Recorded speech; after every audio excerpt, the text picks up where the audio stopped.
તો જૂનાગઢમાંથી નાસ્તા ફરતા બુટલેગરની ધરપકડ કરવામાં આવી છે। ગુડસીટોક અને પ્રોહિબિશનના ગુનાઓમાં આરોપી ફરાર હતો।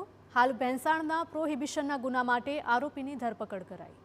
તો પોલીસે રાજસ્થાનના અજમેરથી આરોપીને ઝડપી પાડ્યો હતો। આરોપી દારૂનો કારોબાર પણ ચલાવતો હોવાનું સામે આવ્યું। વિદેશી દારૂની હેરાફેરી માટે નકલી દસ્તાવેજ બનાવ્યાનો આરોપ તેના ઉપર લાગ્યો છે। પોલીસે આરોપી સામે વધુ કાર્યવાહી શરૂ કરી। ત્યારે નાસ્તા ફરતા આરોપીઓ અંગે પોલીસને જાણ કરવા અને ગુનાહિત ઇતિહાસ ધરાવતા આરોપીઓને મદદ ન કરવા અંગે જૂનાગઢ પોલીસે અપીલ કરી છે।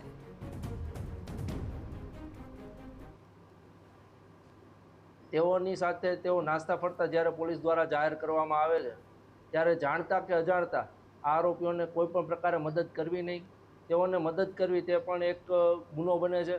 એટલે જેના કારણે જ્યારે આરોપીઓને અરેસ્ટ કરવામાં આવે છે ત્યારે તેઓએ જેને મદદ કરેલી હોય છે તેના વિરુદ્ધ પણ સખત કાર્યવાહી કરવામાં આવે છે।